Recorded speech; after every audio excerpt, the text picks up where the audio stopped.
So we come to the first three commandments, and they're all related to God in this vertical relationship with us.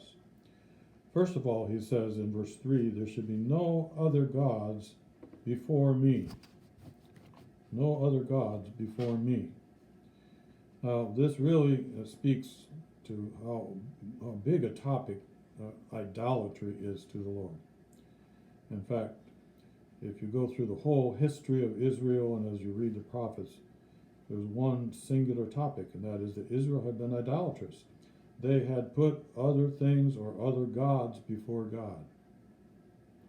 This is something about God that has never changed. Even though we don't live under the law today, we certainly understand this principle to still be true.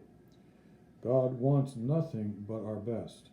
He wants us to put him nowhere but as our first place. Our devotion and obedience to God should be second to none. The second commandment is no idolatry, verses 4 and 5. Don't make an image, he says. You may not make an image of any kind, gold, silver, wood, whatever it is. No image to represent me. That is really a slap in God's face. If we understand him to be transcendent, if we understand him to be sovereign, if we have a God concept that understands him to be greater than any idea that we could have of him, how could you ever make an idol that would contain any of the essence of God? And we certainly should not idol some piece of wood or metal and pretend that is supposed to represent God. It cannot. And so no idolatry. Then the third one is to keep the Sabbath. And of course, this was one of the ones that is even more universal than the law. We saw the Sabbath from the time of creation. In fact, that's how God explains it, that there ought to be one day in 7 in which we would rest and celebrate our relationship with God. That is still true. There needs to be one day in which we rest and celebrate our relationship with God. And so we are to keep the Sabbath. All of these first three commandments, no other gods, no idolatry, keep the Sabbath, relate to our relationship with God, that vertical relationship. And then the rest of them have to do with Israel's relationship with others. And we find this in chapter 20, verse 12. And as you go down through there, you can let your eyes kind of sweep over that while I name them up, but they're all very familiar to us. Honor your father and mother.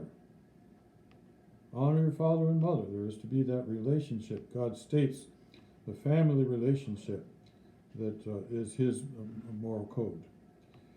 No murder, verse 13. No murder. Verse 14, no adultery.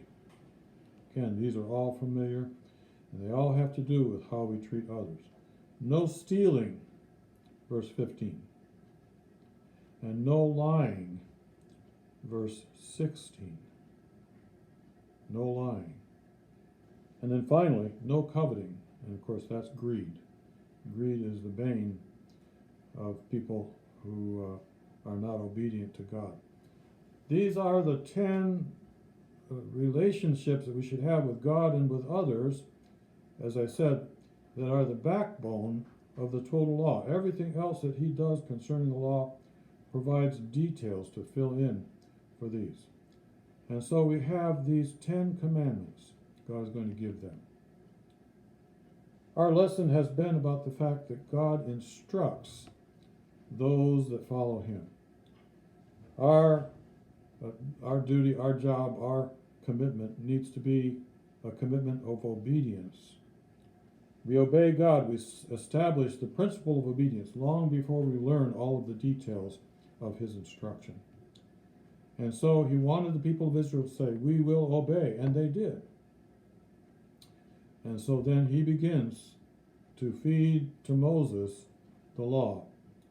This in the first days of his time with God, and then of course he's going to fill in things like the tabernacle, the sacrificial system, the priesthood, and so on and so forth.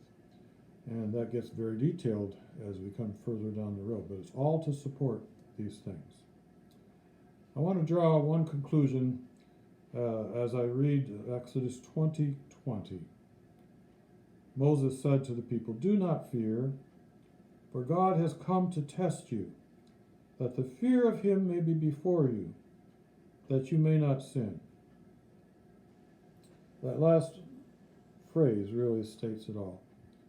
God was concerned that Israel would be there out in the wilderness, not knowing what to do, not even knowing when they had sinned, because they didn't have a law that stated what sin was. And so he says, I want you to have a knowledge of me, to fear me, that is, to love, trust him, reverence, and understand his presence. He's come to test you. God is going to test Israel throughout their journeys, but he's going to give them something to be tested against.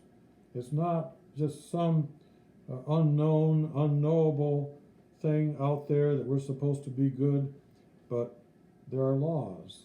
God states those laws, and then he tests his children on the basis of those laws. I'm glad that God tells us about his plans, even as Christians in our new covenant, that he states to us what he expects from us. And it's explicit, it's helpful, and it gives us a pattern of living that is as God had created us for. So let's go out this week, be a blessing, obey God in our heart, in our mind, in our soul, and commit to him to do just what he wants us to do. God bless. Have a good week.